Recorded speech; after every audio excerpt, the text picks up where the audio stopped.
Hello everyone, and this is my review for TNA Impact Wrestling on November 29th, 2012. Overall, and I'll basically go off and start out saying overall I felt like this show was a pretty good show in general. Of course, the good in-ring action that you typically get from most TNA Impact Wrestling shows. So, I mean, you had fairly good matches in there with Gail Kim, Mickie James. That was a pretty good match, especially for the knockouts division.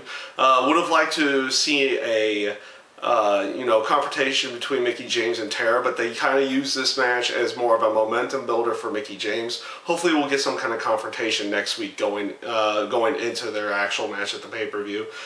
Same thing goes for the Matt Morgan match. He just went up against Douglas Williams, and they kind of use that one as well as like a momentum builder for him and Joey Ryan, which will probably lead into a tag team title match with Chavo Guerrero and Hernandez. Once again, would have liked to see a little confrontation between the two teams there, but hopefully that's what we'll end up seeing next week. There's a few other things that I will end up seeing next week as well.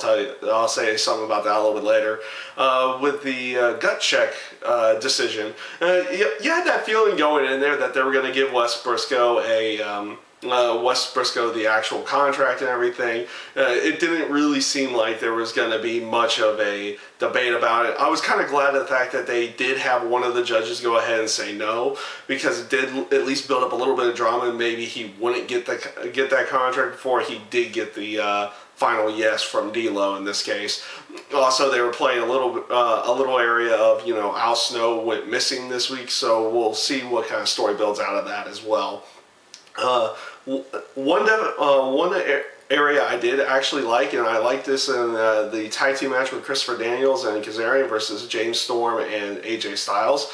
I just like the aspect that at the end of the match, of course, once again, a good match in general, but at the end of the match, seeing how even in victory, AJ seemed dejected and out of it. They're portraying a different variation of AJ Styles, and even in his promo backstage with James Storm before, it seems like maybe they are going to go heel turn here soon. It probably won't be within this pay-per-view, but because he's going up against Christopher Daniels again, maybe they'll do something where he loses and they kind of that is the final straw for AJ at that point, or maybe they'll just build him and build him and build him going up into the upcoming months for whatever they're going to be doing with him next. So I definitely ended up liking the ending to that match, showing dejection even in victory there for him.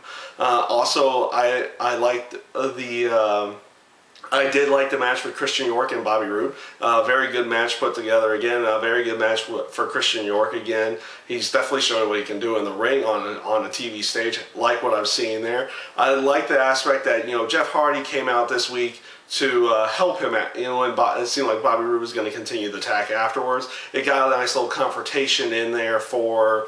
Between a little bit of a confrontation between Bobby Roode and Jeff Hardy, and of course Jeff Hardy showing a little bit of respect to the youngster going in there as well. Another aspect that I liked throughout the show was the confrontations between Bully Ray and Hulk Hogan in general, and this is something I don't typically am too fond of seeing much of Hulk Hogan, but the confrontations that he had with Bully Ray they came off extremely well in my mind. They were very well done.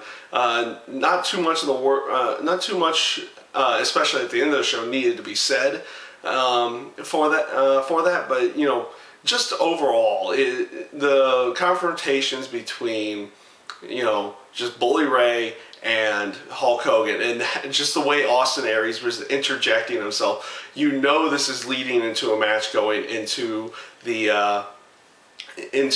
pay-per-view, or going into somewhere else down the road with like an open fight night or something. You have a very good feel. You have very good feeling between you have your confrontation with Hulk Hogan and Bully Ray, and then of course you're gonna have the match and confrontation with Austin Aries and Bully Ray as well, and it's just coming off extremely well in my mind at this point. At least at this point in time, it is. The other thing that I definitely did like, and this is the last thing I'll be talking about the show, was how they built up the next week's show Not too often do you see with any of the wrestling shows, do you see them build up the go-home show as like a big night in any way, shape, or form. You know, they announced the six-man tag match in there. You announced the 2 matches with you know, the Aces and Eights members that we know of, with Devon going up against Samoa Joe, trying to get his TV title back, and Doc going up against Kurt Angle. Of course, the Aces and Eights is gunning for Kurt Angle at this time, and they're kind of culminating a little bit of that going into next week's show, or even into the pay-per-view in general. But like I said, you know, they went off and they announced some matches for the next week's show, which is typically the go-home show. You don't see that too often. I ended up really liking that, and it brings you, you know, in my feeling, it brings you into the next week's show looking forward to seeing something in general, maybe a title change, or will they be able to get to Kurt Angle this time? What will happen during the 6-man tag match in there with James Storm, AJ Styles, Jeff Hardy, Bobby Roode, Christopher Daniels, and Kazarian? How will those interject together? How will all those interject together? And it came off extremely well. So, like I said before, I felt TNA Impact this week was a very good show. I do thank you guys for watching, and I hope you enjoyed.